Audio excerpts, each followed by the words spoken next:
तू बायकांचे संसार मोडतीस मी असं म्हणले, बायकांनी तिच्यापासून सावध राहावं मी असं म्हणले.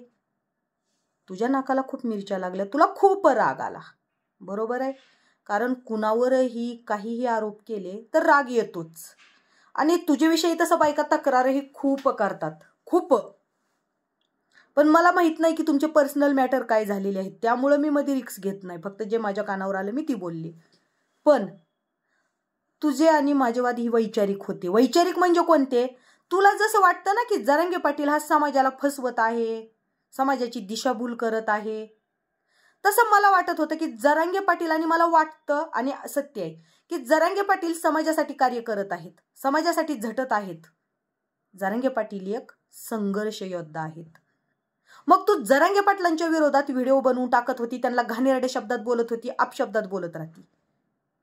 म्हणून मी तुझ्यावर व्हिडिओ टाकला की तू अशा प्रकारे जरांगे पाटलांची बदनामी करते, अशा प्रकारे जरांगे पाटलांना बोलती. आता ही झाले वैचारिक वाद, कारण जरांगे पाटलांचे विचार तुला पटत नाहीत. तुला असं वाटतं की जरांगे पाटील हे फसवत आहेत.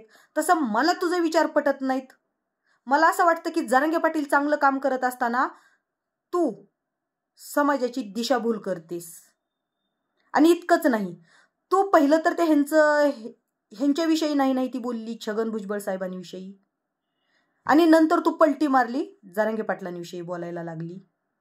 मग मला हे तुझे विचार पटले नाहीत, म्हणून मी एक वैचारिक वाद युट्यूबवर मांडले. मी एक माझे वैचारिक विचार मांडले. मग जेव्हा मी माझे वैचारिक विचार मांडले होते ना, तर तेव्हा तू माझी खूप बदनामी केली. तू मला खूप घाणेरड्या शब्दात बोलली. तू माझ्या आईवर बोलली.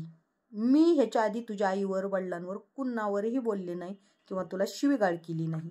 पण तू कुठले रेडे फिडे सगळं बोलून निघली. आणि तू आत्ता जसं मी म्हणलं की ही बाई बायकांचे संसार मोडती, तिच्यापासून सावध राहावा, हे म्हणल्यानंतर तू कसं लगेच रेकॉर्डिंग ऐकवलंस की बघा मी तिचा संसार बसवला, मुलीचा मोडला नाही. ती रेकॉर्डिंग ऐकवलंस. तू समाजासाठी काय कार्य केलंस ही रेकॉर्डिंग ऐकवलंस आणि जनतेला दाखवत आहेस की मी समाजकार्य करते. पण असे छक्के पंजे तू आम्हाला नको शिकू खेळायला. कारण कसं आहे ना, ही कॉल रेकॉर्डिंग वगैरे असं, पण ते जाऊ दे, आता त्या विषयावर मला बोलायचं नाही.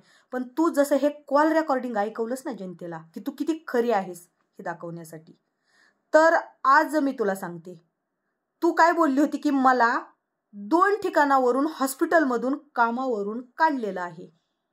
जर तू खरीच आहेस, जर तू खरंच खरी आहेस तर त्या हॉस्पिटलचं नाव सांग.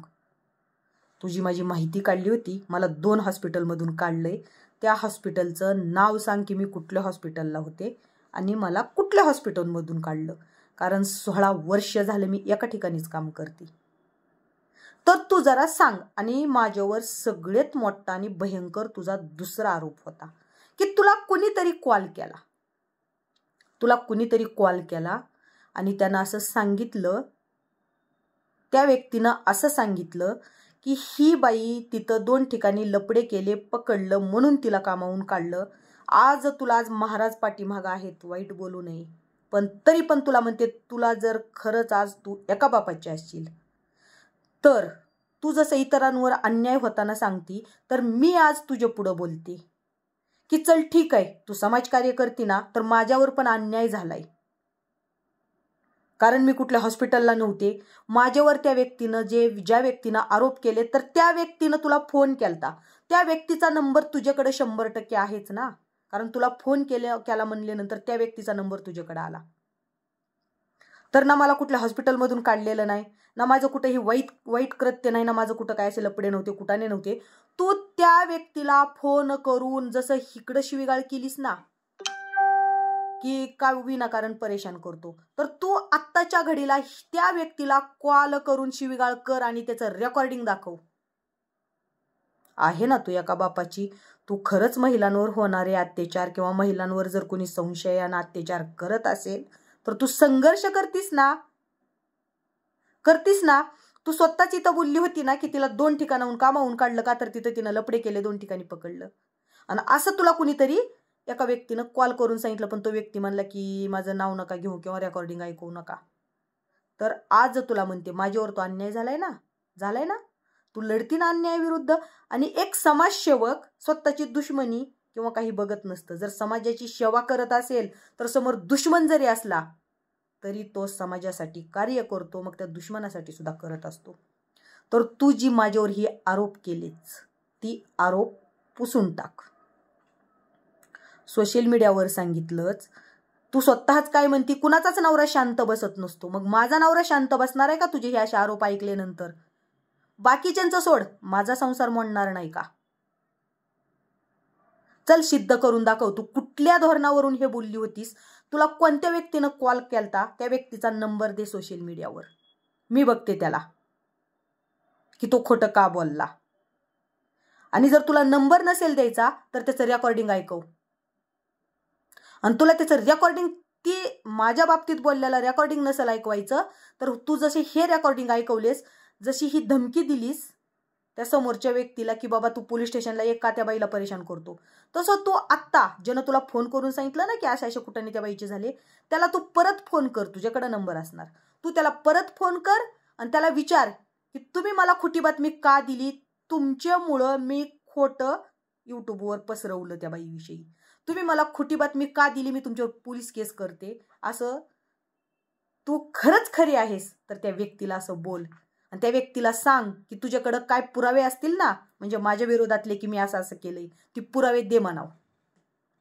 तू स्वतःला मी लय खरं आहे ही सिद्ध करण्याचा प्रयत्न करते ना, तर हे असले छक्के पंजे नको दाखवू जनतेला. छक्के पंजे नको दाखवू. माझ्यावर जे तू आरोप केलतेस ते आरोप खोटे आहेत, कारण मी कधी हॉस्पिटलला नव्हते, मी कधी तसले कुटाने लपडे केलेले नाहीत, हे मला माहिती आहे.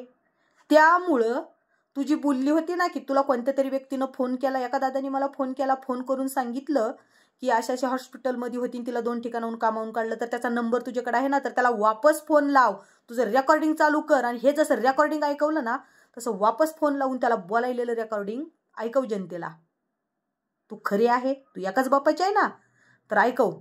विचार त्याला की तुम्ही खोटी बातमी मला का दिली? तुमच्या एका खोट्या बातमीमुळे त्या बाईचा संसार मोडायचा टाइम आला. त्या बाईचा नवरा तू असं सोशल मीडियावर बोलली, त्यामुळं त्या बाईचा नवराही तिला त्रास करायला.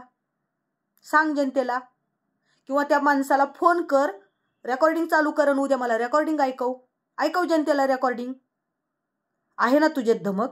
तुला विनाकारण कोणता तरी व्यक्ती एक फोन करतो आणि सांगतो की त्या बाईचं असं असं होतं म्हणून तिला कामावून काढली, त्याचा नंबर तुझ्याकडे असेलच, चल बोल त्याला.